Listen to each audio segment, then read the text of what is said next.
What lurks in the wilderness?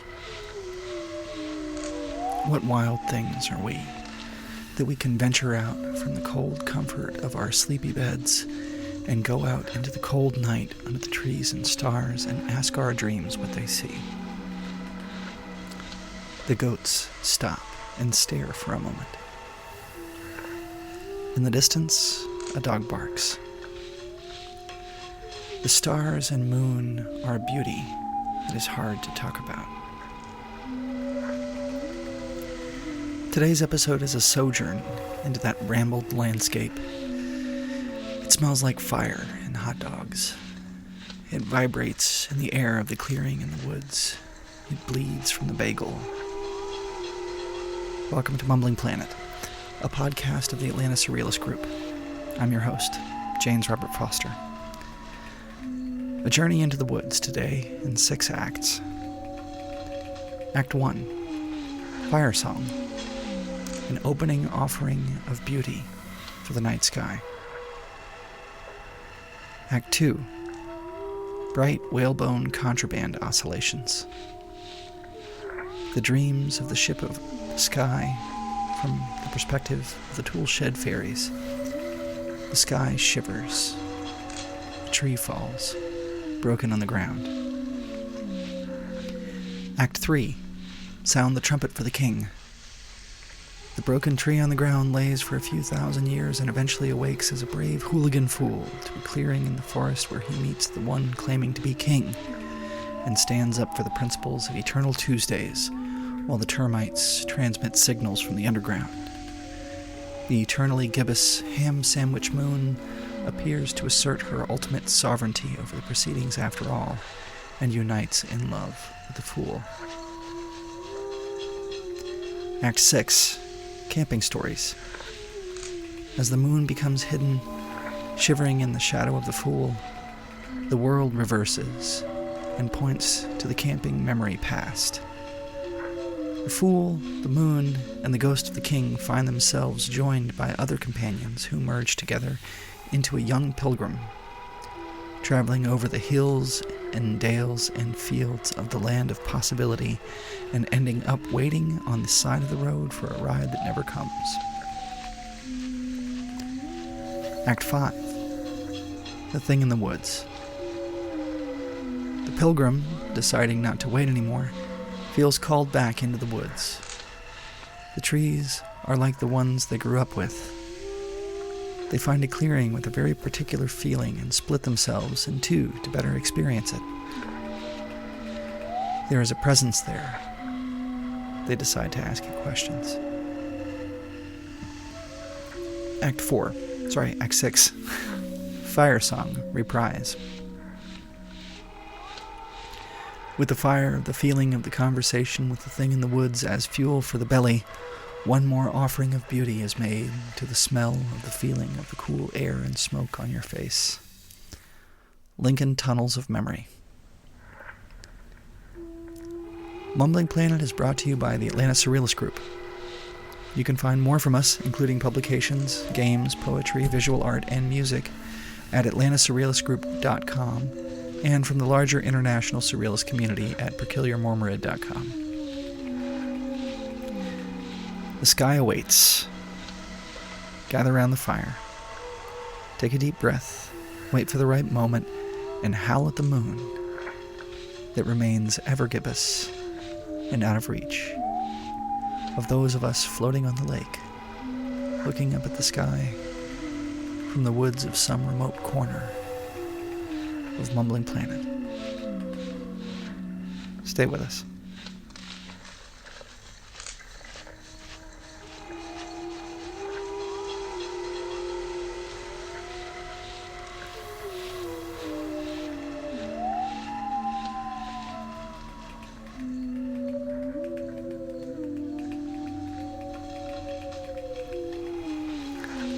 Act 1, Fire Song,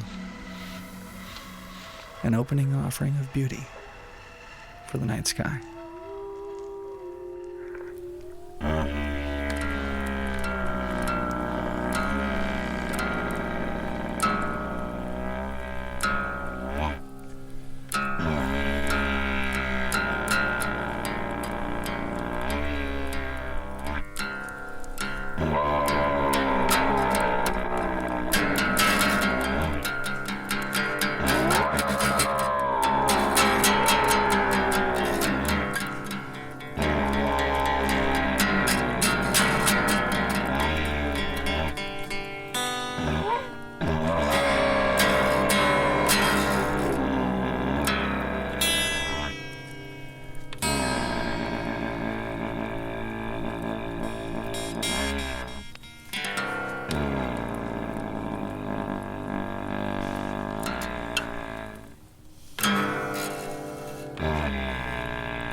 Act 2.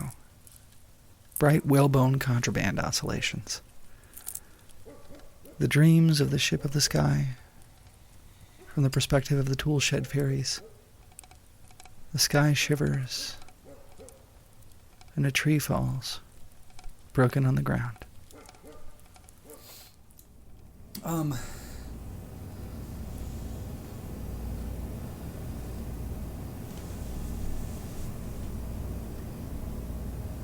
I guess we leave it open.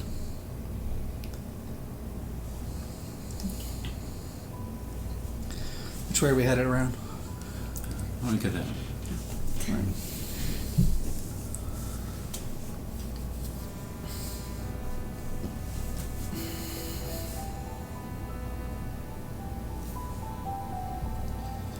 in tune with the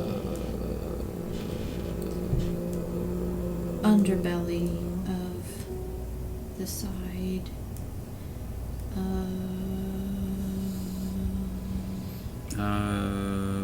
the doorway without whalebone contraband. Nevertheless, the ship moved up and down and up and down with the waves, and I felt every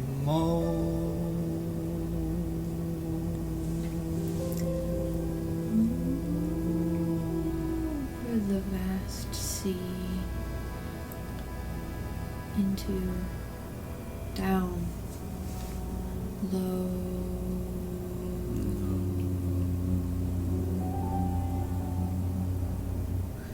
Blue flowers between every eye, but not high up in the sky. Yet again,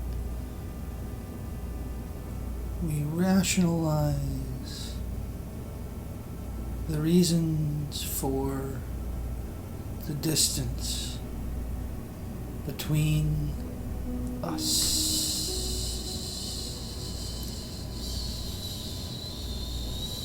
Sorry, I couldn't be brighter.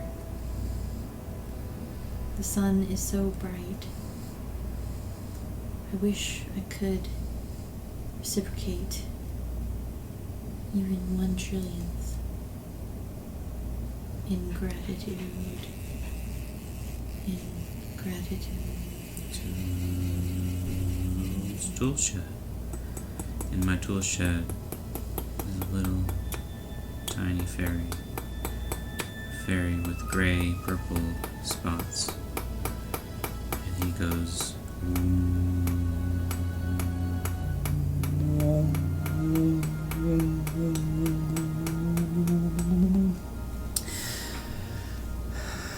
The oscillations persist until somebody finally comes in and turns on the light and sees all of the eggs laid out on the bench of the shed, and they start moving.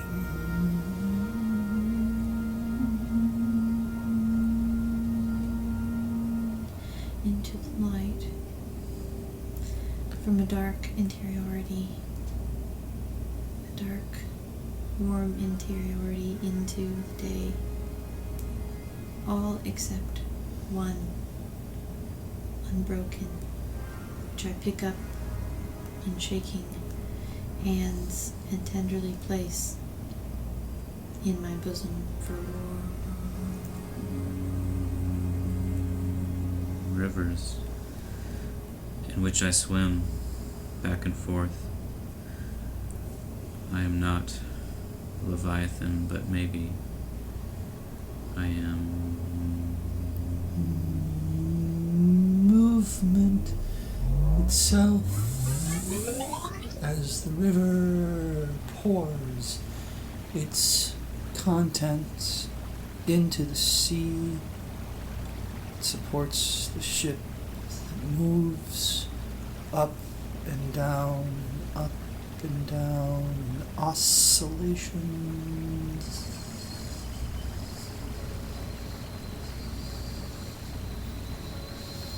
See the stars, as sailors always have. Love them and be alone. Be beautiful. Without a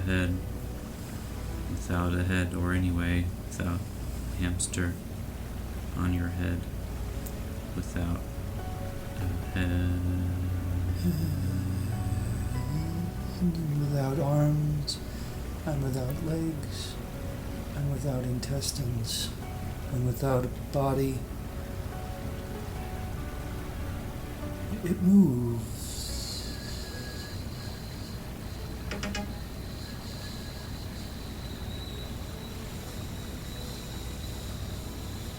Somewhere in night is a creature that sees even better in the absence of the light. Light. There is no light. There is only one. Knocks. Knocks. Blackness of the depths.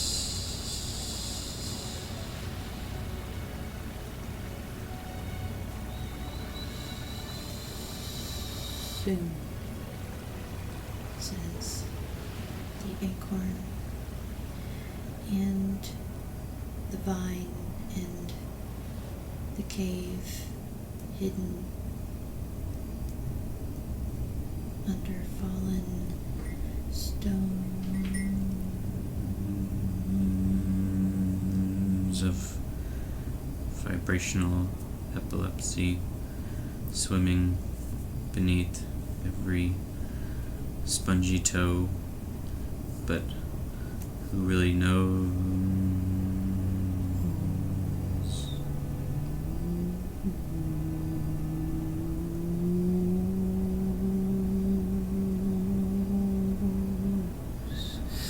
And the sky shimmers, as has been said. A welcome dappling of pinpoint lights.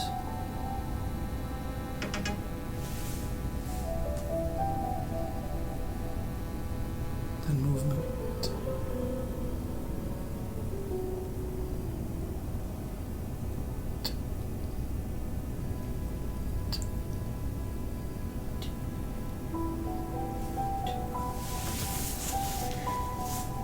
Tonight, the sky shivers with all the cold it has taken away from the whimpering, soft thing at the base of the tree. Without roots, without thoughts, without any kind of tail that chases it, without even a trail. A trail? No, but maybe.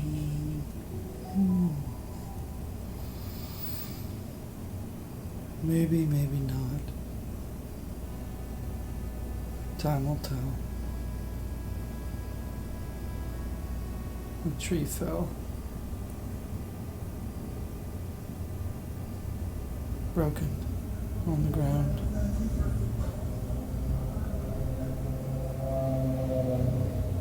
It will lay.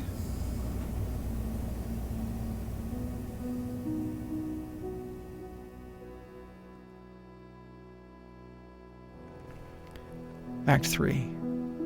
Sound the trumpet for the king. The broken tree on the ground lays for a few thousand years and eventually awakes as a brave hooligan fool to a clearing in the forest where he meets the one claiming to be king and stands up for the principles of eternal Tuesdays while the termites transmit signals from the underground. The eternally gibbous ham sandwich moon appears to assert her ultimate sovereignty over the proceedings after all and unites in love with a fool. Once upon a time, Oh, Lord. there was a spark that fell. And that spark thought for a moment about igniting the whole world.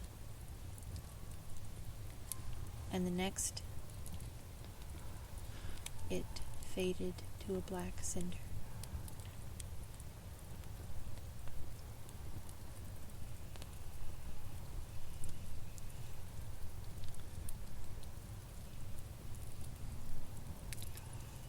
1,000 little snake tails wriggled out from the black ash,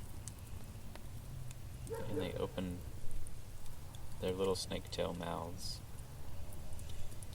and they said one word, and it was Hooliganism.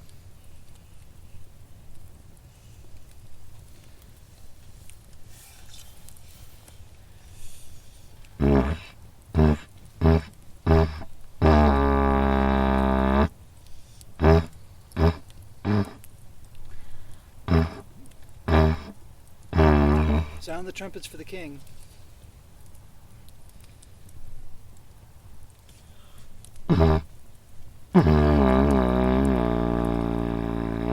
Your Majesty.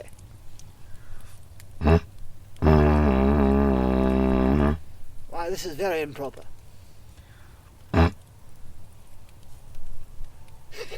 your zebra spots are showing most delightfully. Why, thank you.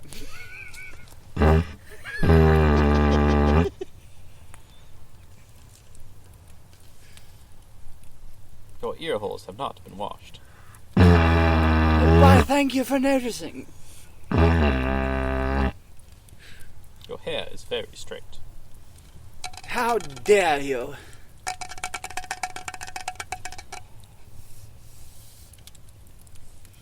If only the turtles were not so obsessed with Tuesday. Have him sent to the torture chamber. That's what they always say.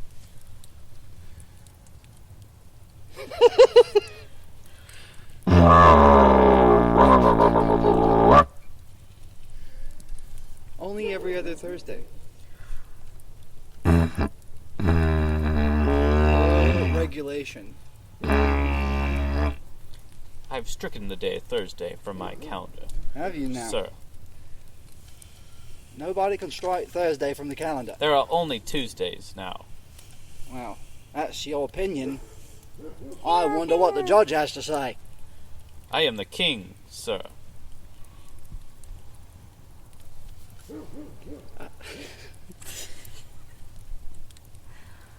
Prove it. Gaze into my zebra spots. And there you will find the secret of the cosmic whole. Alright, let's have a look.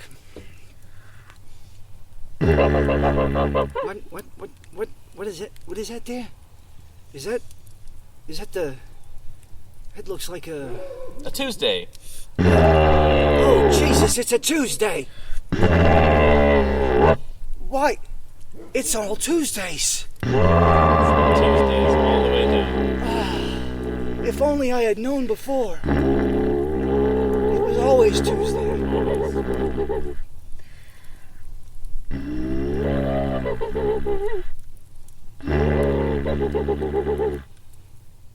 The T stands for tough. You got that right. The E stands for ear. But what does the U stand for? You better know.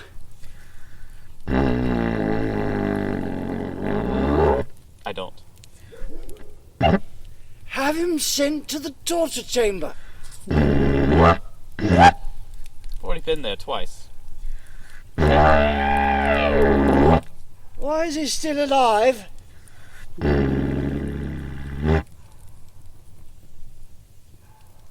I do not know.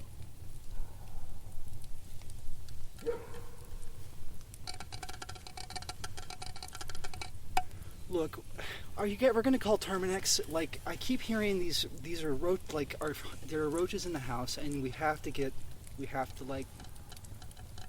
have them. It's like you don't want to open the cereal box, you know. They're happy in there. Very happy. But are you happy with the termites? I am not. I didn't think so. Are you happy?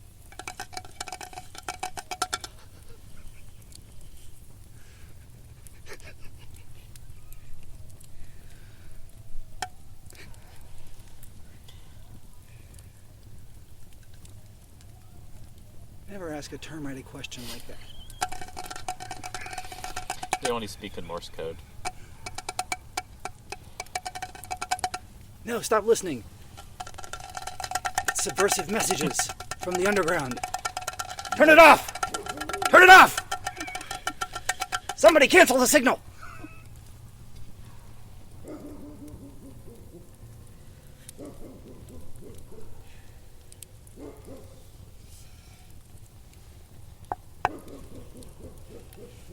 Who is it? Oh, come in, right away.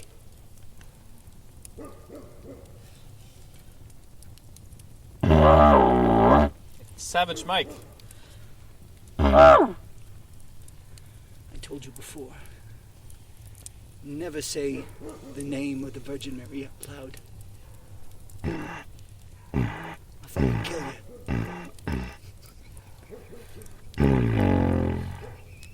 The Bible is filled with snails. Is that what they teach you on Sunday school? If you follow the snail trail to its final conclusion, which is always Tuesday. We did discover that thing about Tuesdays. We didn't. We never did. How many Wednesdays do you think you have left?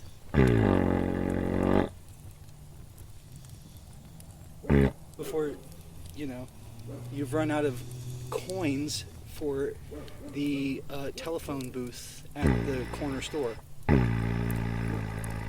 you asked yourself that question? I have not, and I never will. Because the moon is a ham sandwich. Have you taken a bite? No, because I am the sea. Forever coveting the ham sandwich. Indeed.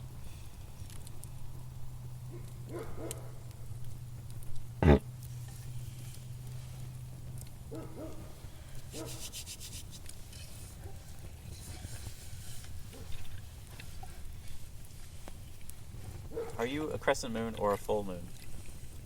Gibbous, sir.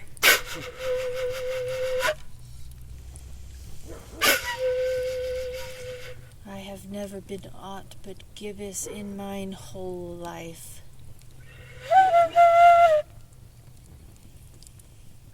There never was a moon that wasn't.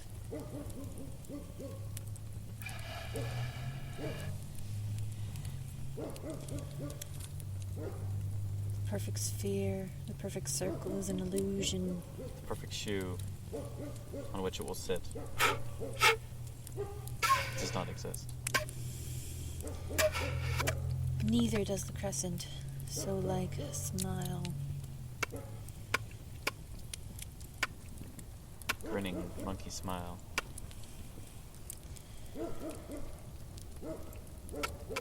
Illusory. Like the chin of a fruit.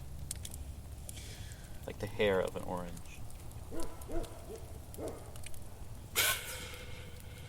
Will you pet it? I am the fruit. I am the citrus fruit that keeps your soul from scurvy. And where's your tree? Where do you hang? You are my tree. I have no branches. I hang within your rib cage. I cannot see you. None have ever seen their heart. Perhaps I shall tear off my skin. I will disappear then.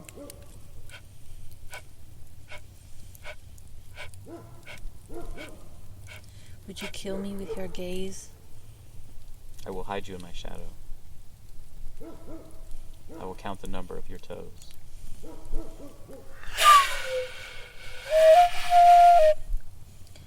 Your shadow is not warm enough. It is hidden in the leaves. I shiver. Like the tarantula's spots. They do not exist. I shiver in your gaze.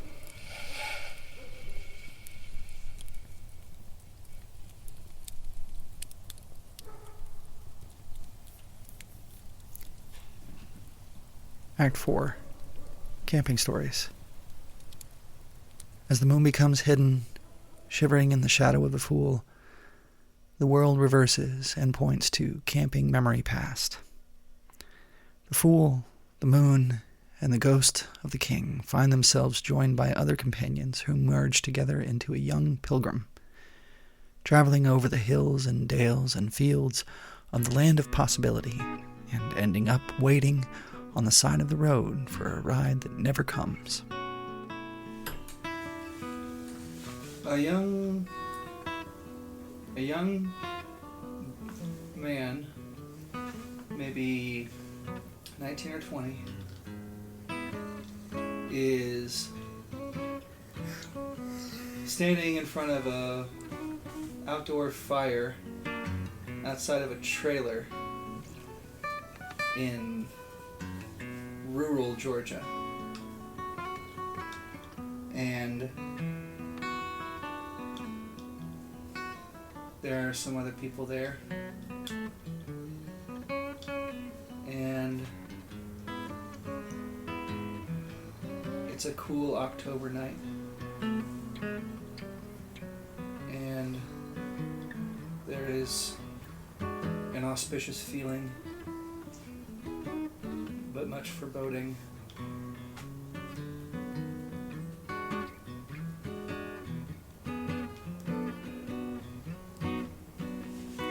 And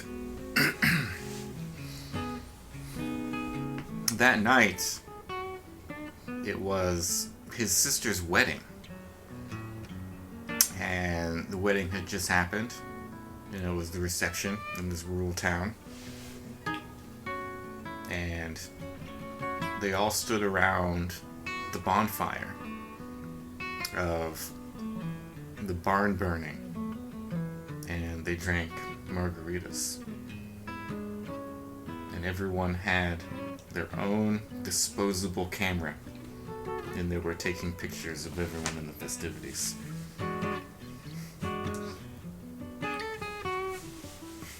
And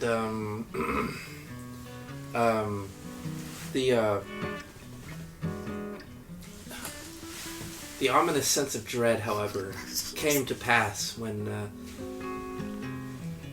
a gentleman by the name of Nick Clifford arrived on the scene, and nobody liked him because he had some very strange political views. And he went up to the microphone during the wedding of our protagonist's sister and started talking. And he said some shit.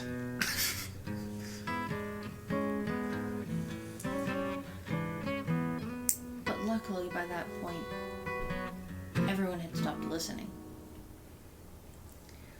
There was a sound, a small sound at first, and then it grew. And it was coming from a section of the barn that was being used to hold newborn goats. And the sound was of kind of a rattling, heaving nature. And the young man went into the barn to see what it was. And it was this very small newborn goat, and it was lying on its side, and it was breathing heavily, gasping, struggling, and there was nothing really any of them could do. There was no vet for hours away, and they just had to leave it there, and they just kept checking back on it throughout the night. And it just kept struggling for hours and hours and hours until finally its struggling stopped. And when they were sure it was over, they buried the goat behind the barn and realized that many goats had been buried behind that barn. And that's why it always had such a strange feeling.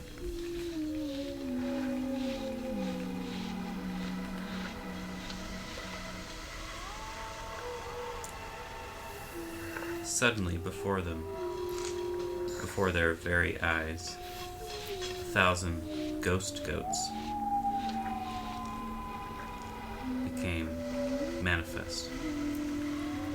And they said and whispered, and they commanded that all remove each article of their clothing and show themselves to the moon.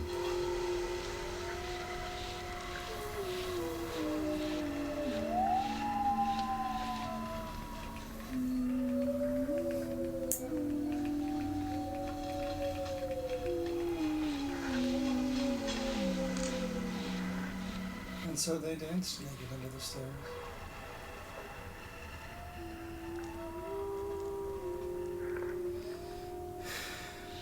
And sang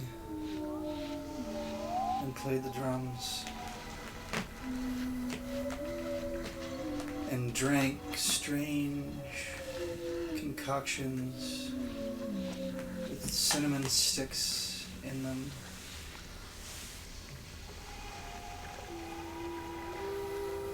And the whole campground was full of life. And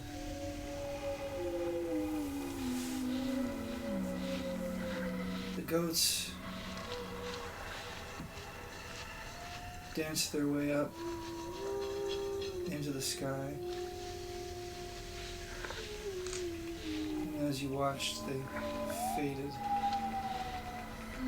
as they went away.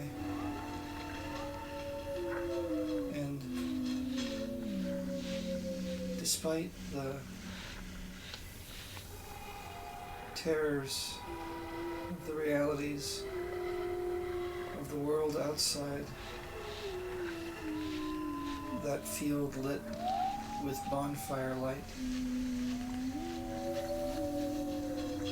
despite the things waiting in the morning after the reveries, that moment, which seemed like it could last forever, felt ever so briefly like home.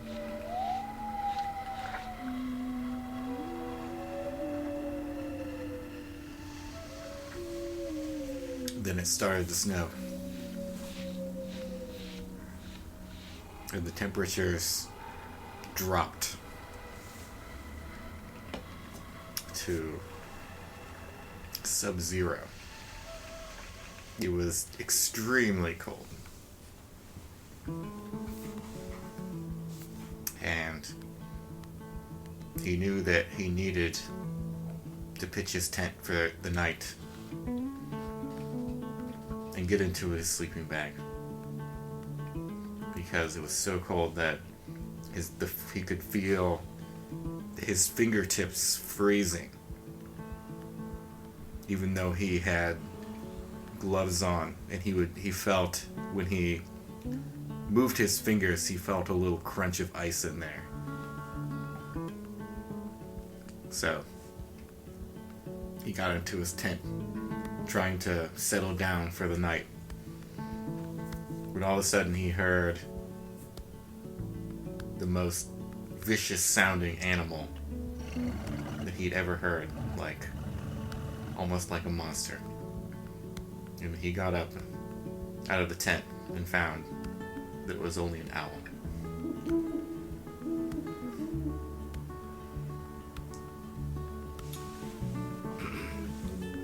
The owl began to sing. It had a call that sounded like singing almost like sobbing, and he looked at the owl and listened to it sobbing, and the sobbing warmed his heart, and his whole tent became warm. And the others who didn't have tents came into his tent, and everybody was warm by the song of the owl.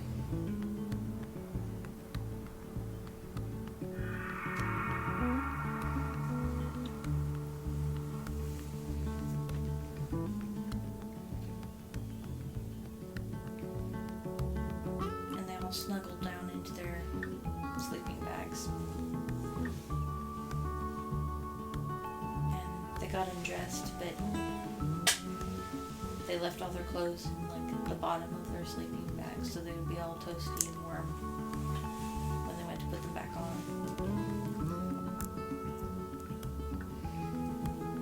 And when they woke in the morning,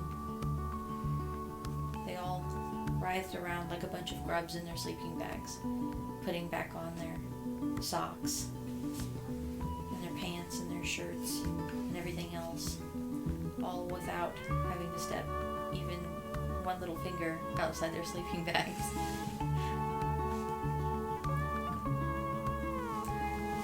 And then eventually they realized it was time to unzip the tent and go back out into the cold.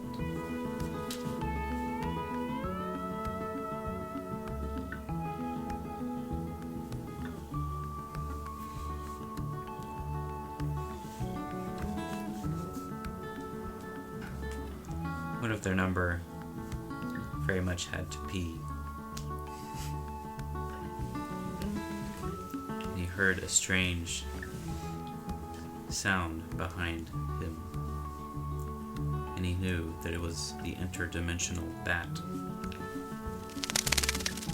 And he knew that he could not look upon its face, or he would be lost. So, he unzipped his fly and let loose, while the interdimensional bat rustled and cried. He peed and he peed till all was gone and empty.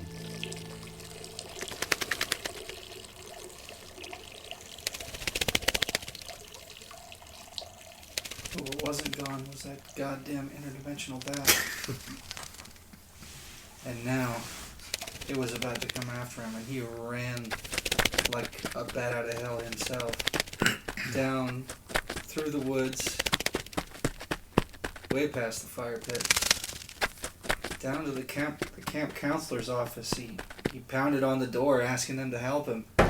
They wouldn't help him, so he kept running.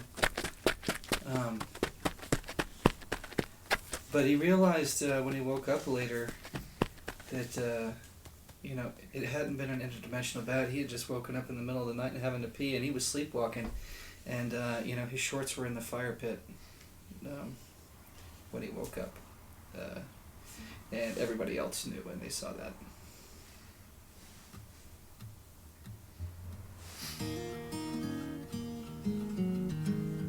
He was embarrassed, but he had to go. So he packed up all of his things in the cold and started walking through the snow down the trail. But the path that he was on was so covered in snow and ice that it was nearly impassable, and he was worried that he would not be able to go on the trail. So he was thirsty because all of his water had frozen over, and he didn't know if he was going to make it. And then he came to the end of the trail where he saw a road, but nobody was on the road. And he didn't know when the next passerby would come. And he walked along this road which was like tundra, so cold, so frozen. And as he walked, somebody was approaching. The person that was approaching was directly in front of him, and was dressed just like him, and looked just like him, and moved just like him. And he realized that that person was himself approaching. A reflection, so to speak. And his reflection, once they had gotten face to face, smiled and handed him his water bottle, because the reflection had the same water bottle. But the water bottle of the reflection was thawed and liquid. And he took the bottle from his reflected self, and his reflection gave him a reassuring glance before turning away and walking away and disappearing into the fog.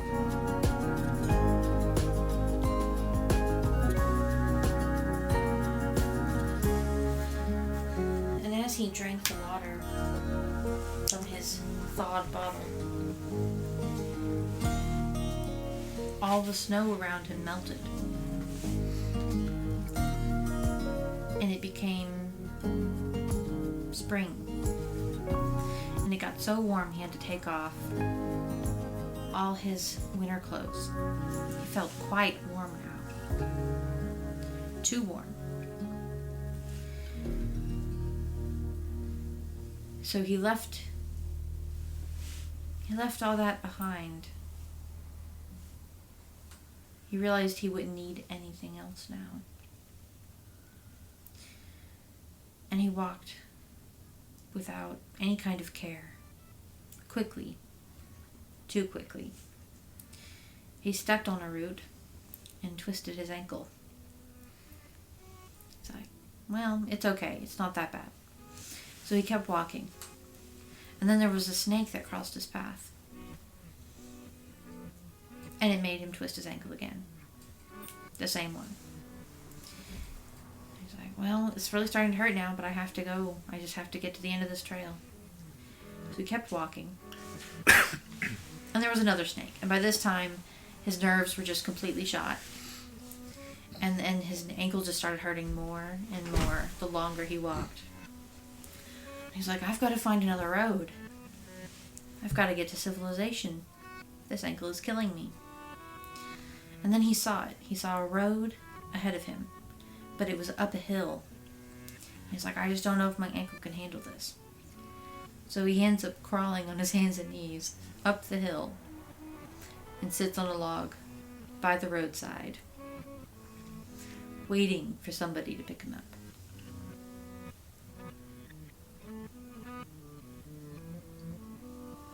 But no one ever comes.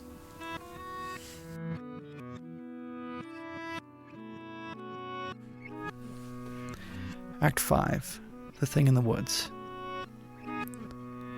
The pilgrim, deciding not to wait anymore, feels called back into the woods. The trees are like the ones they grew up with. They find a clearing with a very particular feeling and split themselves in two to better experience it. There is a presence there. They decide to ask it questions.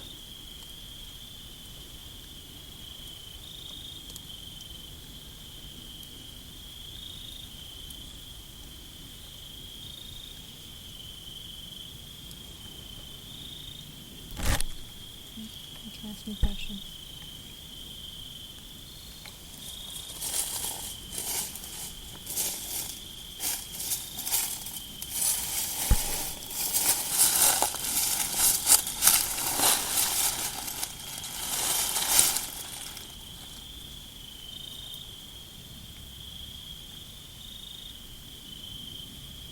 What is the spirit of these woods?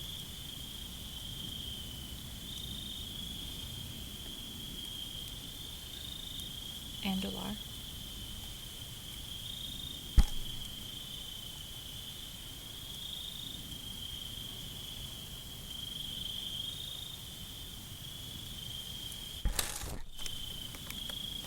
What is the significance of this clearing?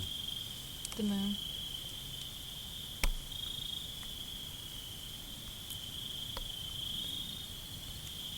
What should I be asking?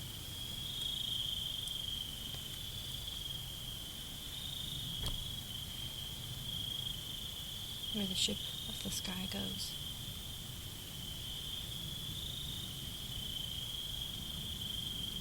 Don't I know where the ship of the sky goes?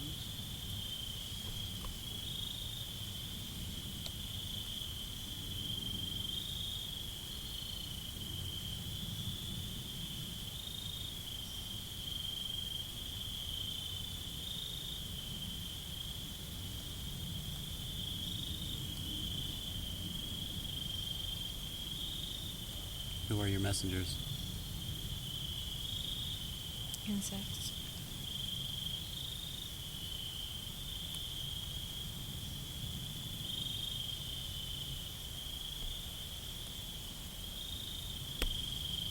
What do they do?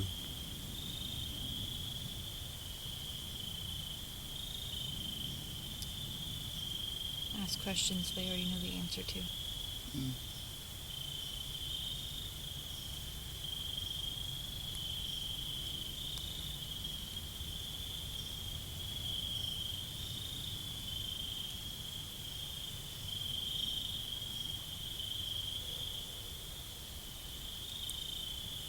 What is a cryptid?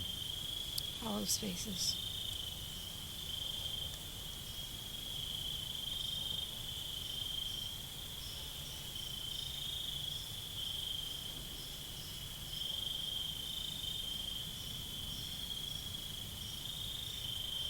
Do you move through time? The stars distilled.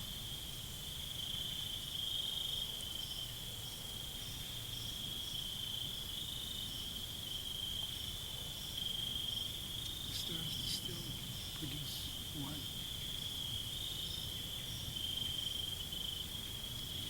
Drops of sound.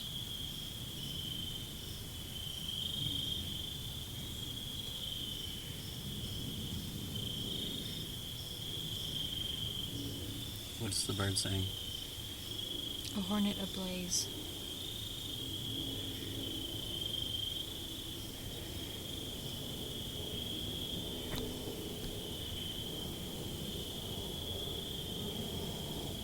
Who lives underneath the ground? The creaking of the wood.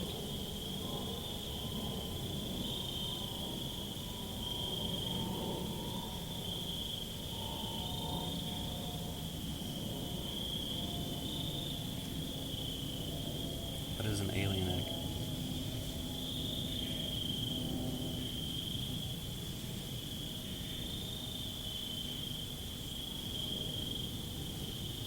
That which lives underground.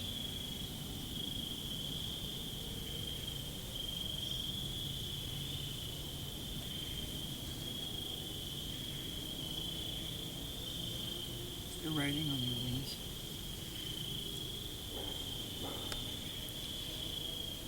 A faraway sound.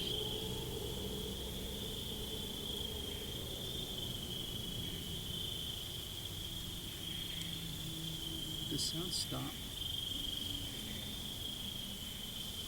A call with no return.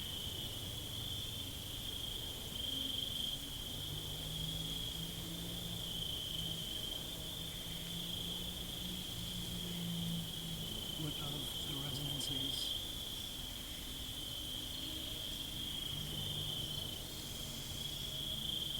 Under the layers of leaves.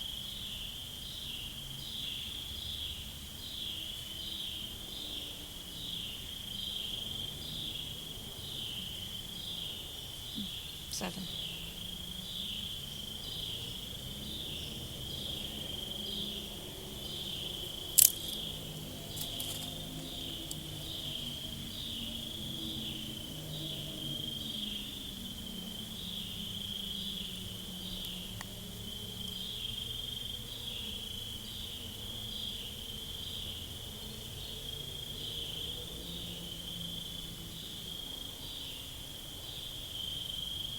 Do you know what the deer that came to me in the middle of the night last night or the night before was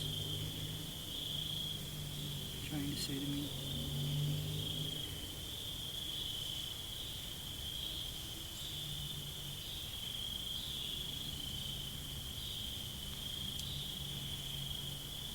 I listen.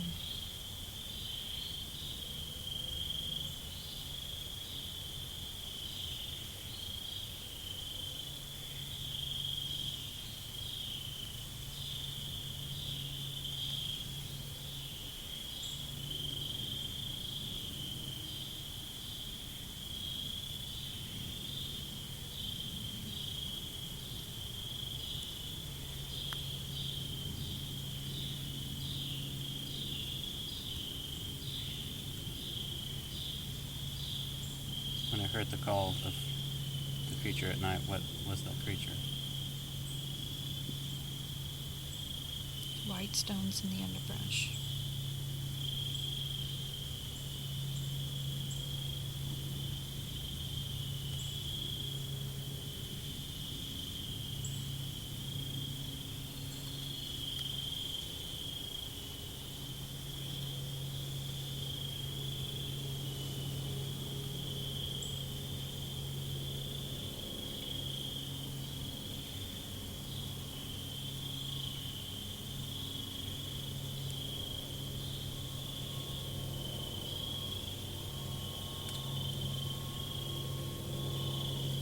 What is the trick to floating?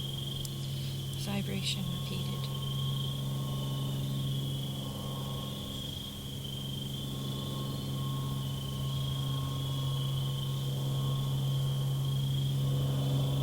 Where's the whole thing headed? A thunderous roar.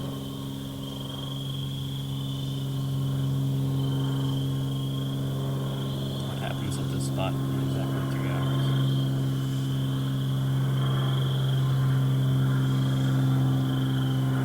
Roots delve.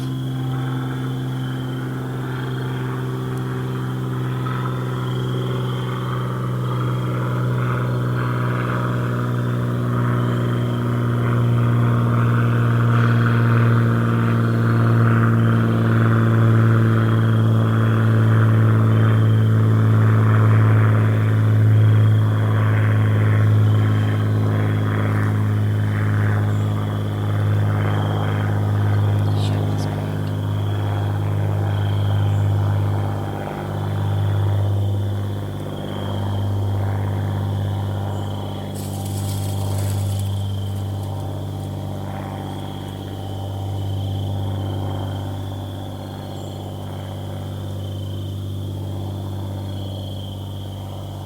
Why did the aliens in my dream place a tarp? Everything is sensitive.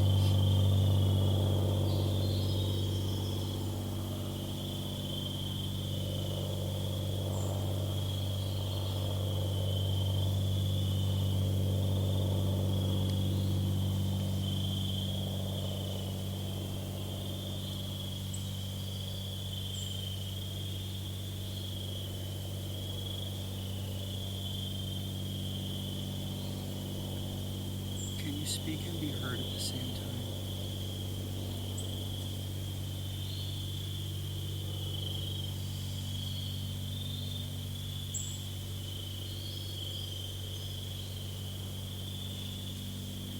Can you speak and hear at the same time?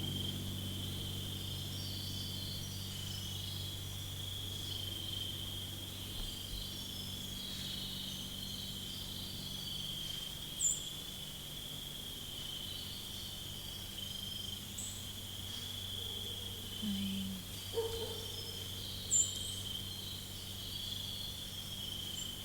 feel the sound of you walking.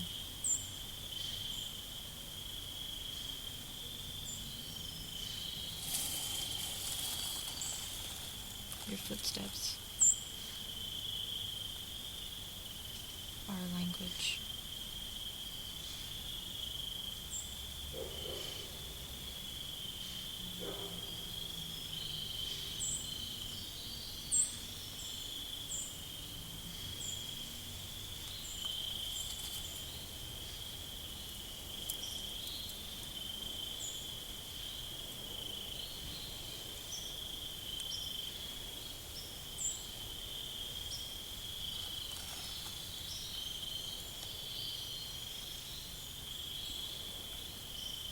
come from?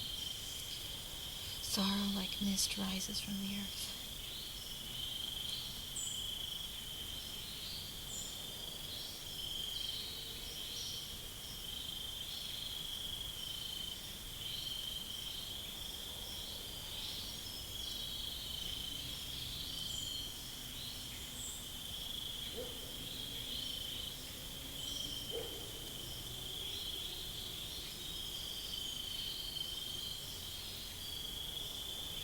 Where were you yesterday?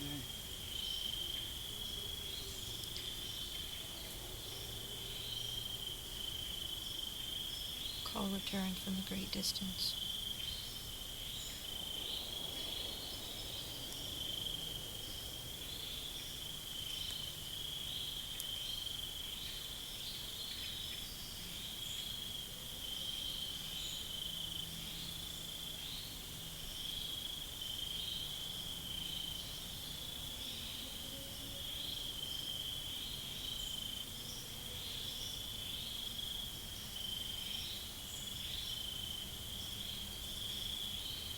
What kind of games do you like to play? The sharpening of branches. To what end?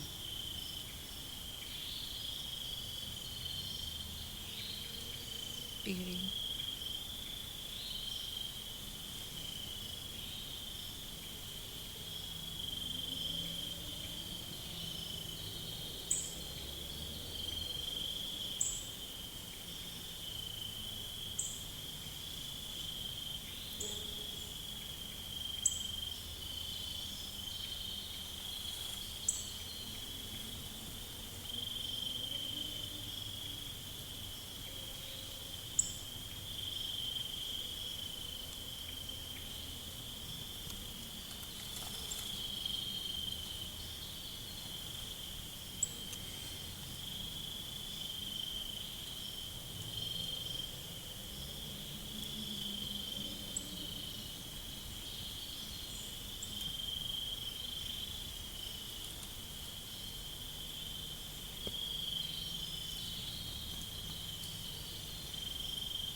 Just make that fluttering.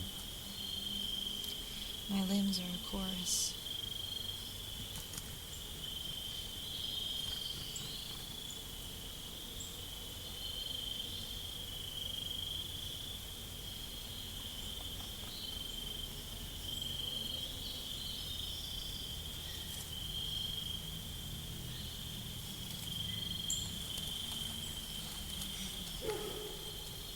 Would you like to go now? Yes. Tired. Thank you.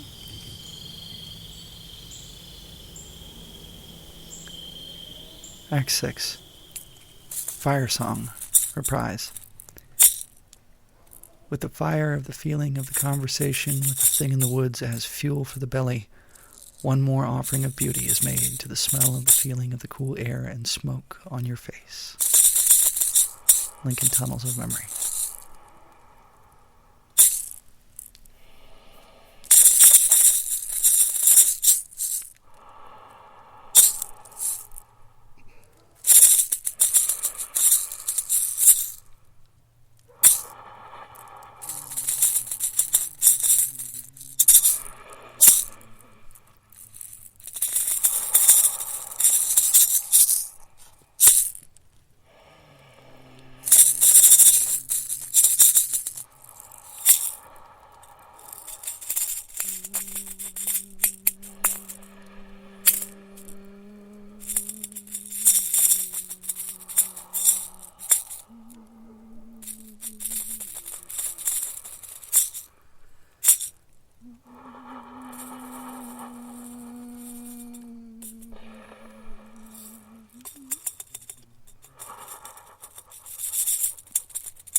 Patterns of movement.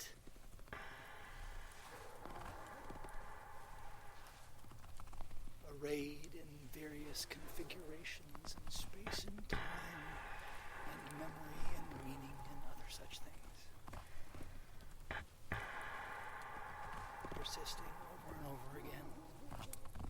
In categories of thunderclaps, for instance, or shopping malls, you know.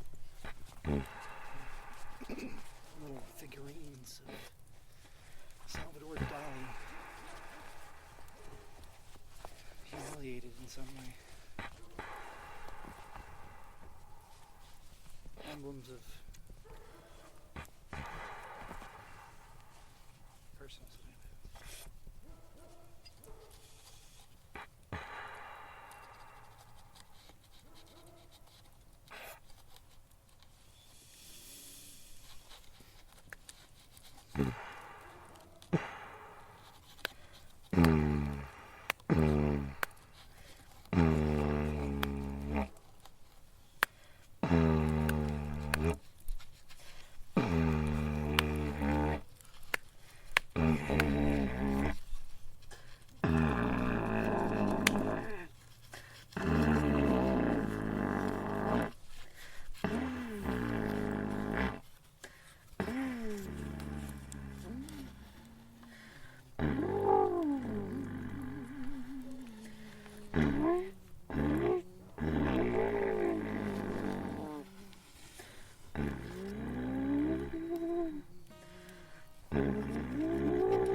Fire Song and Fire Song Reprise were performed by Hazel Klein, Stephen Klein, and myself, as were Bright Whalebone Contraband Oscillations, Sound the Trumpet for the King, and The Thing in the Woods.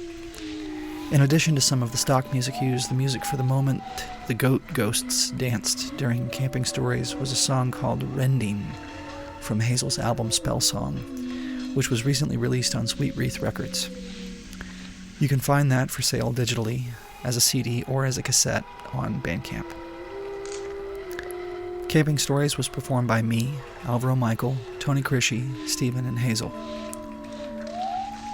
If you want to support the promulgation of the marvelous in the world, please consider poking the internet gin by rating or reviewing the show on whatever platform you use, or by sharing it with a friend. Thanks for joining us for coffee outside our tent. We'll see you next time.